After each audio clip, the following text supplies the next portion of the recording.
Um, I would not be who I am without this master teacher, and I'm sure Reverend Paul, Reverend Gerald, and so many can say the same. Those that are practitioners are good ones because of this master teacher, who has been our emeritus and was the longest standing pastor for 25 years, and he still comes to feed us. So without further ado, let us welcome our Dr. Ronnie Jones.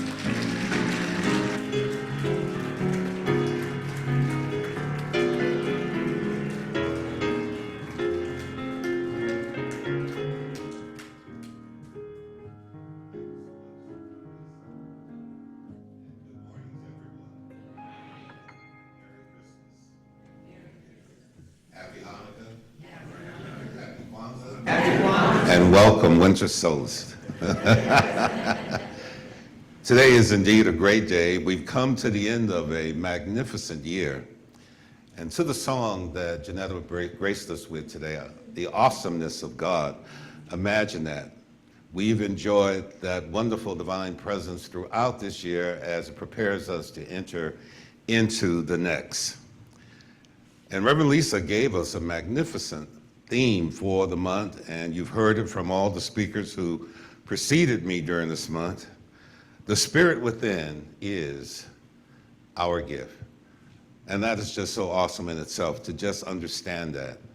That, you know, just a few days ago, we celebrated Christmas. And that was the discovery of the Christ in the world.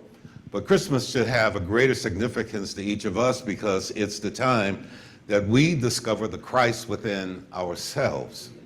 And that is indeed the gift that God has graced us all with, and that is that great discovery. And I think that's what Paul was thinking of when he said, "Thanks be to God for his indescribable gift." Imagine that. The gift of Christ within ourselves and how that gift empowers us. It's that gift that brought us from where we were at the beginning of the year to where we are today. And I would like to invite everybody that's here in this moment to join with me, even those that are watching us on Zoom. I invite you to be a part of this as well. I want us to pause for a moment and to touch that awesome gift that is within ourselves. And we're going to do that by quieting ourselves, and I invite you just to close your eyes, if you will. And I'm going to share a word that was written by Dr. Ernest Holmes. And as I share this word, I'm going to invite you to personalize it. But I want you to do something other than to just hear the word that I'm going to share with you today. I want you to feel the word that is spoken. Feel the intensity of the Spirit within you. Feel the movement of the Christ idea within yourself. So just relax, listen to these words, and personalize them. There is a subtle power within me, the essence of spirit. I am sustained, I am guided, I am guarded. I am kept in the way of peace, prosperity, and joy. Every atom of my being is vibrant with life, alive with deathless self-existence. There is something within me today that sings a celestial song which exalts. This song finds its echo in everything I do, causing the deaf to hear, the blind to see, and awakens the paralysis of fear into life and action. The peace and the power of the divine presence is with me today. Therefore, I walk calmly knowing I am enveloped in the divine presence. I know that my word is the law of good automatically executing itself, proclaiming itself, inevitably fulfilling itself. And therefore, gratefully, I allow it to be so, knowing that it can be no otherwise. I affirm, and so it is. Now, the key takeaways from that is the understanding that this essence, this power, this idea of God is within us. And the moment that we acknowledge it, it continues to sustain us. If we allow it, it will guide us. It will guard us. It will keep us in the way of peace and direct us to our greater prosperity and joy. But something that is so great about this understanding is that it allows us to be enveloped within itself. As one writer proclaimed, in him we live, we move, and we have our being, which implies that there's no way for us to escape it, nor would we ever want to escape. Something that is constantly empowering us. You know, think back on Wednesday, on Christmas Day, when we were opening presents and being happy and singing songs maybe and being in a joyful moment with friends and family. Did we pause for a moment and truly celebrate the idea of Christ? But more importantly, did we pause and celebrate the idea of Christ within us? Did we unwrap that present? See, that's the one that kind of escapes us so often. You know, we talk it, but when it comes a time for us to put what we talk into motion, and that is to practice the thing that we claim to be the truth, we sometimes forget it. But today I invite you all to just go back and reclaim your divinity, reclaim the gift that God has given unto you. You know, just think about all those moments of inspiration that you have felt throughout this year, and just think that that was once again that gift awakening within you. You know, there was a story that I'd read, and it happened back in 1919. There was a young musician there by the name of Lucy Campbell. And Lucy was a good Southern Baptist. She was head of the musical department of the National Baptist Convention, as well as head of its YPWW. And she wrote a hymnal, you know, and I can recall listening to my grandmother as a child. She would always sort of hum the melody of this hymnal. You know, and I might add that my grandmother was a good Southern Baptist, so she understood those Baptist hymnals, and she would always be humming them whenever she'd be working. Whenever she's washing clothes or washing dishes or cleaning the house, she'd be moving around, but she would be humming a song such as this. And this particular song was entitled Something Within. Now, Lucy said the inspiration for that song came from one day when she was walking on Beale Street in Memphis, Tennessee. And she came across this musician by the name of Connie Roseman. Now, Connie was a blind guitar player, and he would always be on a street corner playing his guitar, singing gospel music. So here on this particular day, it was cold, it was wet, very chilly, and this man, whose only source of income was the coins that he received from those that people would drop in his little cup as they went by. Here he sat in the cold with his feet wrapped in a burlap bag, because of course he didn't have money for shoes. But there he was, strumming his guitar, singing his gospel music. So a bunch of people around, and they said to him, Connie, why don't you play something different? You know, play some blues. And if you would play that, we would give some more money into your cup. And he refused. He said, oh, no. Couldn't do that.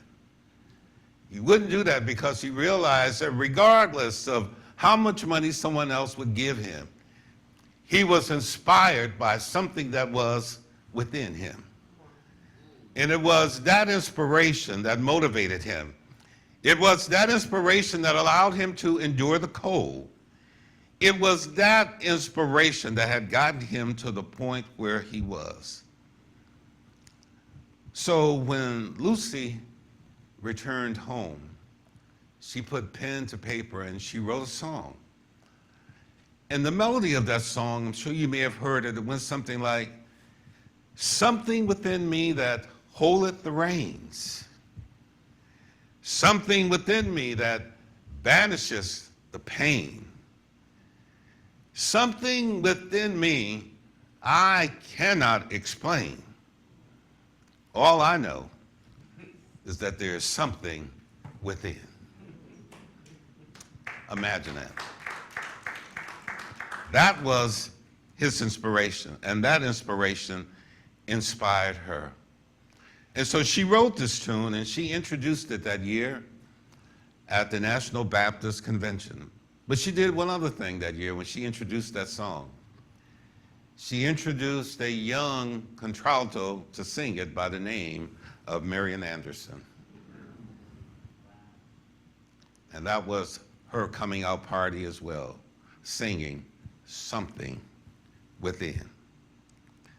The spirit within is our gift.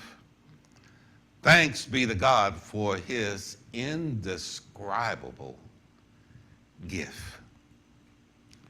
It was Paul one day writing to the Romans where he said several things in several different letters to them.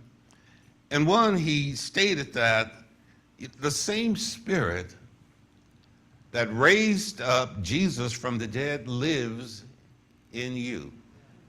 What a gift. He went on to say that those who are led by the Spirit of God are in fact the sons of God. What a connection.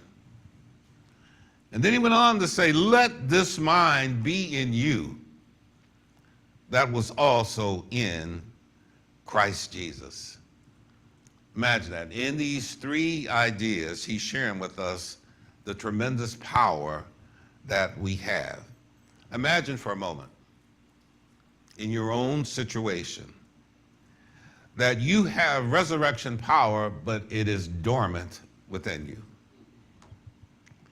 You have the ability to empower yourself out of every situation or circumstance that you could ever be involved in, but you allow it to be dormant. Now, it's dormant, of course, either due to your lack of use or maybe your lack of belief. But whichever the case, you're not using it. So just think for a moment. Here we are, you're sitting here. And for most of us, we've been sitting here this entire year, sitting in the midst of potential and possibility to transform everything, but yet transforming nothing. Imagine that. Every day, no matter where you are, no matter what it is that you're doing, no matter who you're doing it with, you are surrounded by possibility and potential. But yet you refuse to use your gift. See, so many suffer with lack because they either refuse or they're just ignorant of the fact that they have a gift.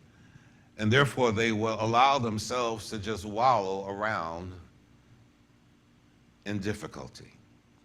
You know, as we look out and we see so many people who are homeless and struggling. And I don't know about you, oftentimes I look at that and I say, you know, they just don't know. Because if they knew, they pull themselves up out of that situation. You know, we think that the cure to it is just to build more housing. We think the cure to it is just to create more social services. The cure to it is to remind people how empowered they are and teach them how to use their power. But see, how can we teach someone else when we're not using it ourselves? You cannot be a light for someone else when you are often walking in darkness. How can they see you? And if they cannot see you, how can they change their circumstance? When you close your eyes, for instance, and you begin to pray, have you ever began through the acknowledgement of your own divinity? You know, most of us, we're creatures of habits, and we've been like that for forever. And so often when most of us pray, we kind of revert back to our old ways. I don't care how long we say that we've been a part of a New Thought movement. I don't care how long we say that we understand the principles of New Thought. I don't care how much we say that these principles are real and they work. But when it comes time for us to involve ourselves in our prayer work, we revert back to something that we should have evolved from. And we walk ourselves back there because we are mired. We are stuck. We hear words and they sound great. We read things and we absolutely say that they're wonderful, but we really don't believe them because we don't put them into motion.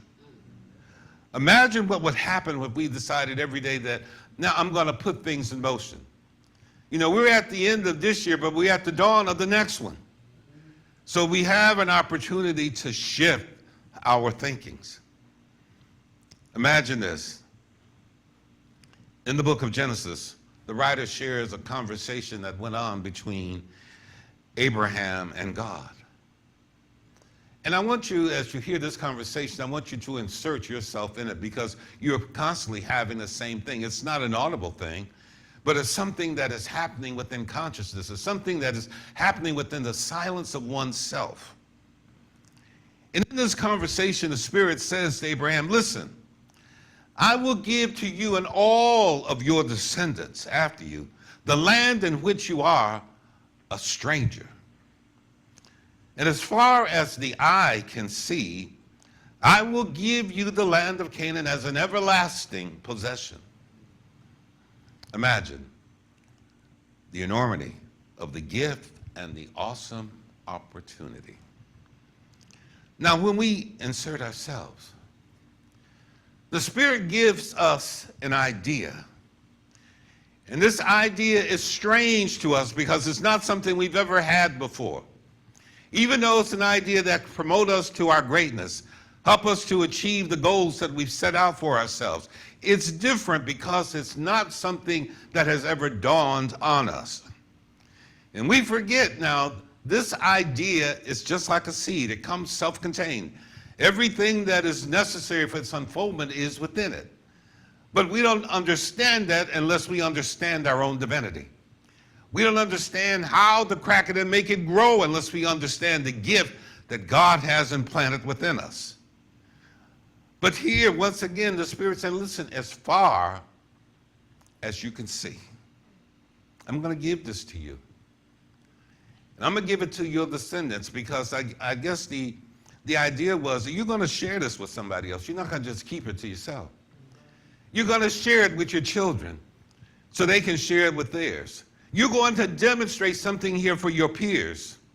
The folk that have been watching you go and sit in lessons all these years are going to see your ability to demonstrate what it was that you were learning in those situations.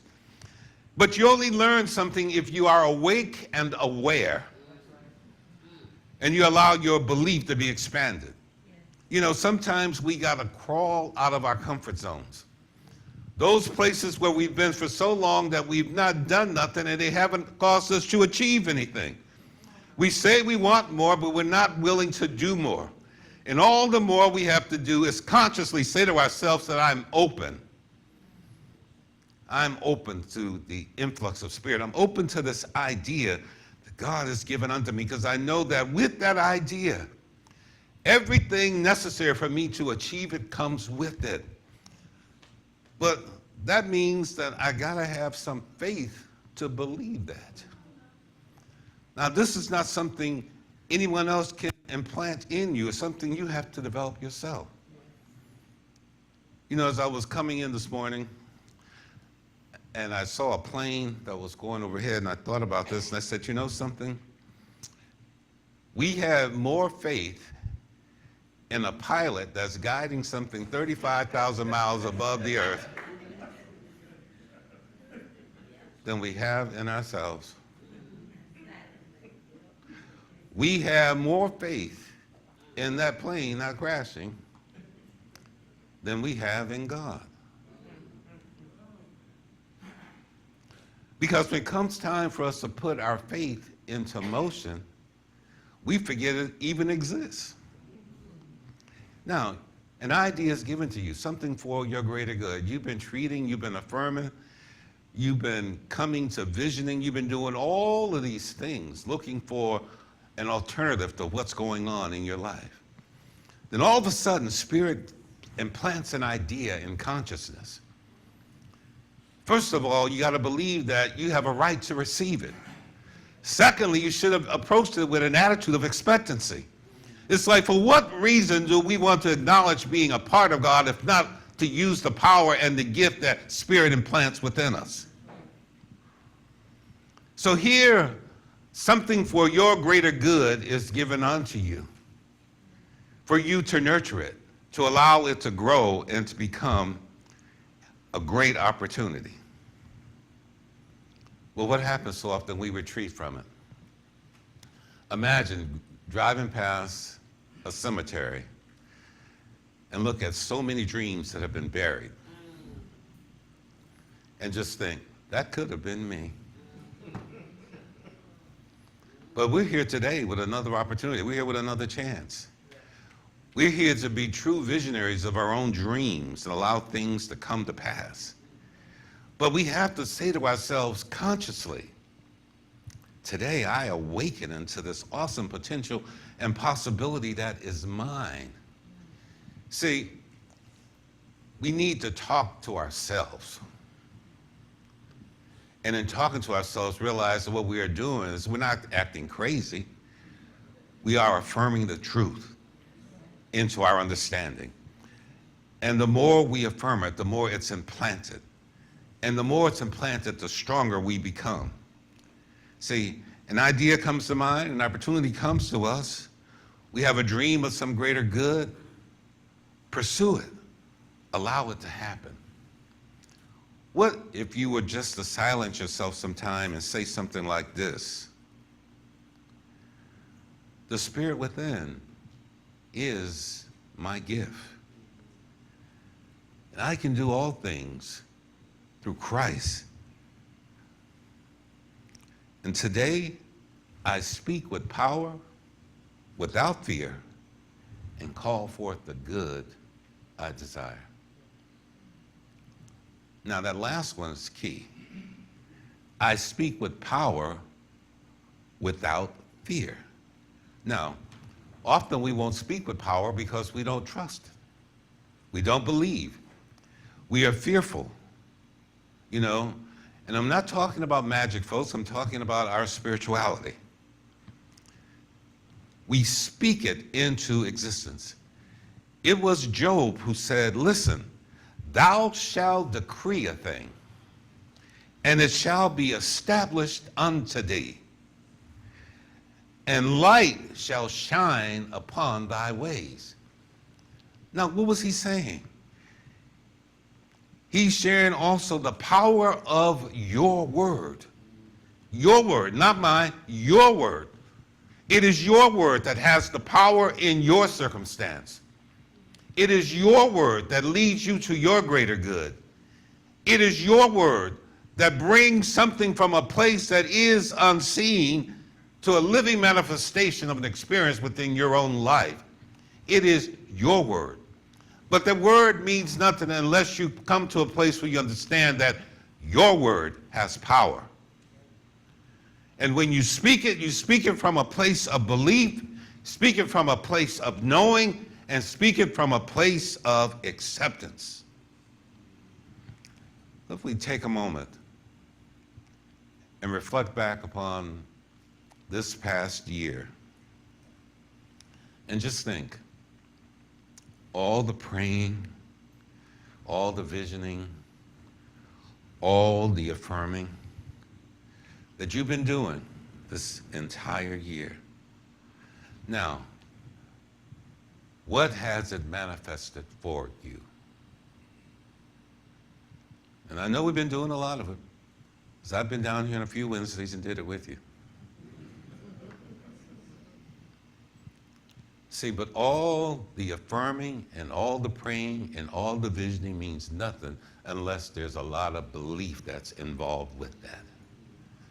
You know, that's why one writer said, listen, If you had faith the size of a grain of a mustard seed, you will speak to the mountains in your experience and have them cast away. If you have faith and doubt not. Oh, that part there. That doubting not. That's integral. If you have faith, and you don't need a lot. I don't know if you've ever seen a mustard seed. You know, you'd have to wet your finger to pick it up to kind of make it stick. And when you did that, you would pick up several. But imagine if you had faith of that degree and began to apply it to every circumstance within your experience, just what would happen to you.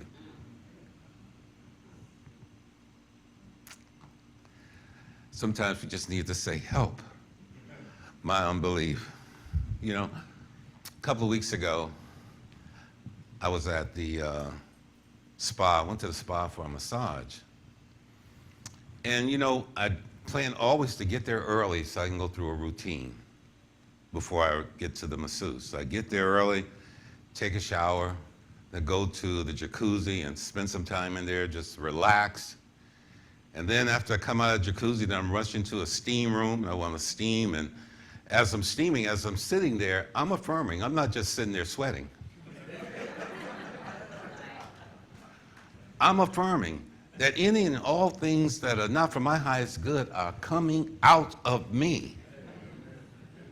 You know, just as that sweat is pouring out, I'm also saying any negative energy, any false ideas, anything that I've said wrong, I've done, all of that, I'm releasing it out of me in that moment. And then after I get through with the steam, I go and take another shower. And then I go to the quiet room, because I like to get a half-hour meditation before I get to the masseuse. And I sit there and I meditate. It's totally quiet. And a big signs, anybody else come in there, you know, no talking. None. And, you know, I always chuckle when I said, these are not religious scientists. You put a sign on the door, folk coming in here, you say no talking, you'll have several conversations going on. Phones ringing, everything. But it says no talking, and they mean that. And the room is just totally quiet. The lights are very soft, and there's aromatherapy that's just sort of going on. So I enjoy that. And then at the appointed time, the masseuse will come to the door, open the door, and they'll call your name very softly. And then you go and you follow them to whatever the room is that you're going to. So on this day, I had a new masseuse because the person who I would normally see, she had gone back to school. And this person who I saw this day, he was extremely popular, hard to get an appointment with, and very multi-talented. During the week, he's a bond trader. Imagine that. He's trading municipal bonds and corporate bonds. Studied medicine in India before coming to the United States.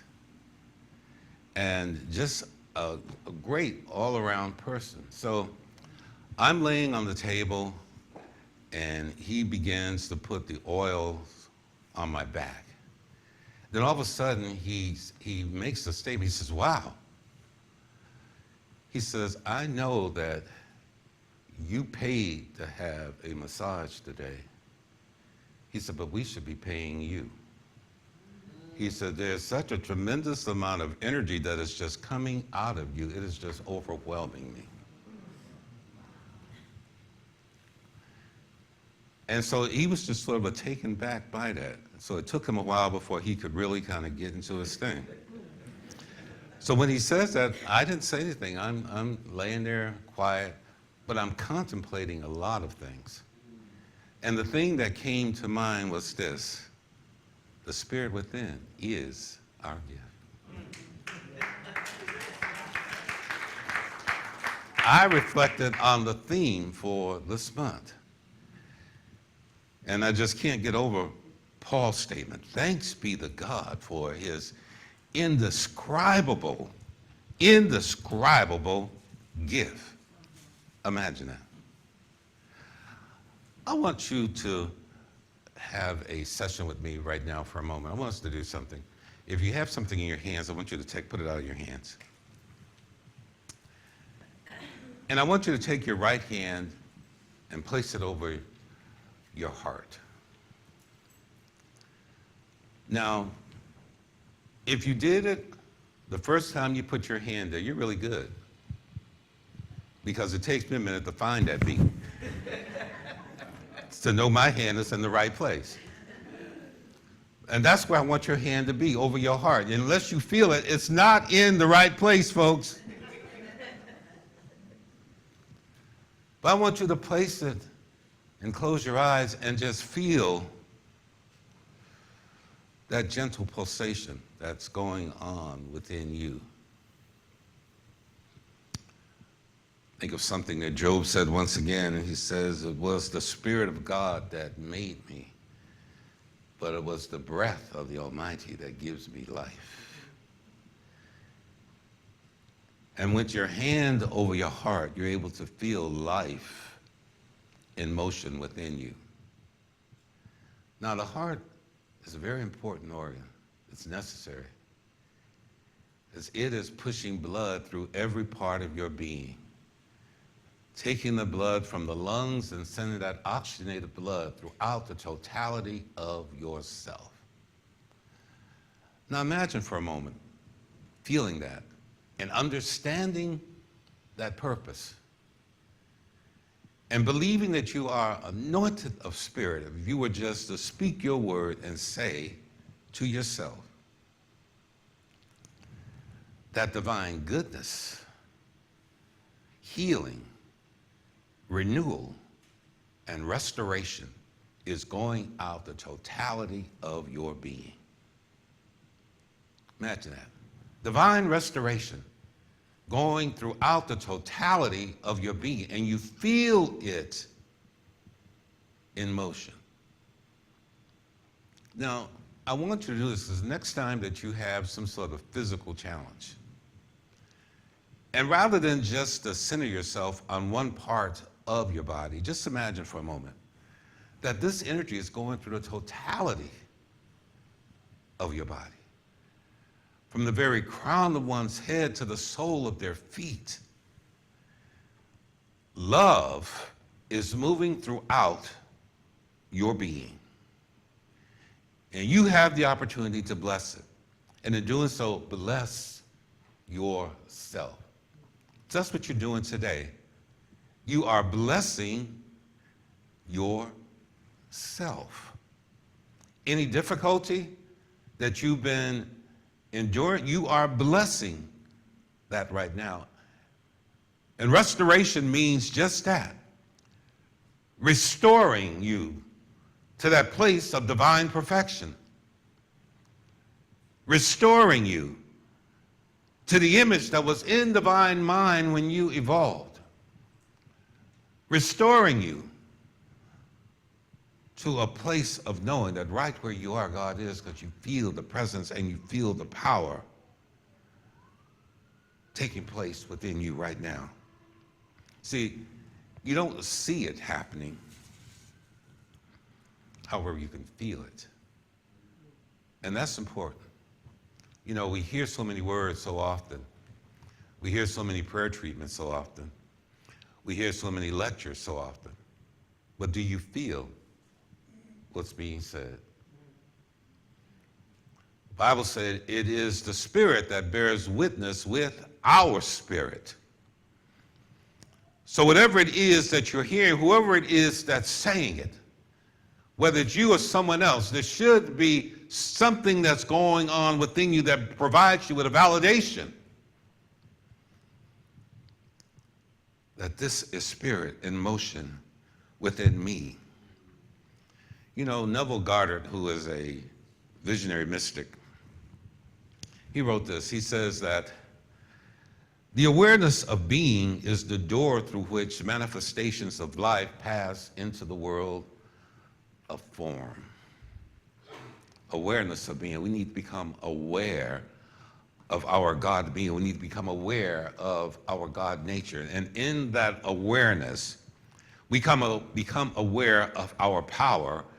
And our power is to manifest the thing that we desire. He goes on to say that consciousness is the resurrecting power, resurrecting that which man is conscious of being. Now, we spoke a moment ago about having resurrection power and it being dormant. It's dormant because it's not a part of your consciousness. When you consciously accept that I have this, and not only do I have this, but I will use this, then it works. And then he goes on to say this. He says, decreeing is done in consciousness. Not vain repetition or words of loud affirmations, but the ideas that we impregnate in our consciousness. So with that, just say to yourself this, but feel it as you say it. Right where I am, God is. And then I and my Father are one. Just say it, feel it. The unlimited life of God flows through me. Now, when you say something like that, and if there's any doubt, if there's anything that's conflicting with that each time you affirm it, and you are making these affirmations in the silence, put your hand over your heart once again. I'm not asking you to do that now. I'm just suggesting that this is what you do.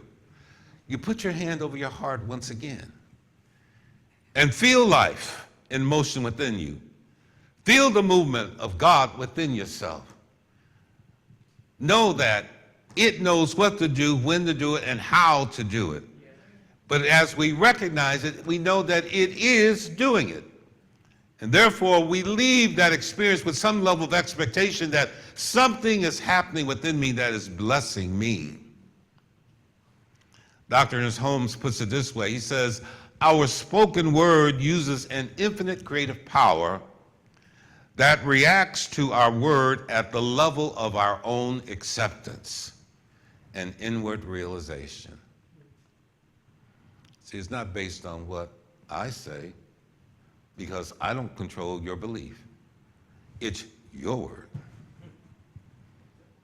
It is your word. In every beginning is the Word. And the Word was God. And the Word is God. And that Word is in every beginning. The beginning is the place that we start. We decide that we want to achieve something in life. We decide that we want to set goals for ourselves in life. We decide that we want to experience wellness in life. We decide that there's some great things that we want to demonstrate. And what we have to stop doing is the moment that we begin to focus on that, begin to put obstacles in our own way. You know, I can't have that because I didn't get enough education. I can't have that because they won't allow African Americans to achieve that. I can't do that because, you know, they hold back women. And we come one after the other after the other. These are obstacles of our own creation. And what happens? That same word that will empower everything else empowers that idea as well. So when you wonder why the experiences have gone astray, just think back on some of the thoughts that you've been entertaining. You know, unknowingly, so often we put more power, more energy, more faith in the negative than we do in the positive. And therefore, we see the demonstration of the negative more often than we see the demonstration of the positive. But we forget to realize that we are the ones that are in control. We are the ones that are making that affirmation. We are the ones that are accepting that realization as our own. We are the ones that are either are aligning ourselves with spirit or not. We are the ones. You can blame no one else but ourselves. But thanks be to God for his indescribable gift. The gift that continues to give. As that gift has given unto us all of this year. And as we now have gotten to the end and we think of things that we could have had that we did not have, the wonderful thing about Spirit is that there is another opportunity. We call it tomorrow. And tomorrow is another chance. Peace and blessings to you today.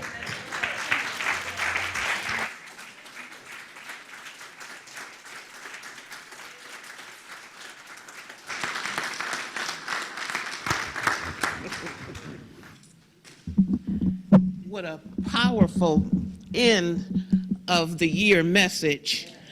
So I got to see what God is going to do through me to bring y'all into 2025.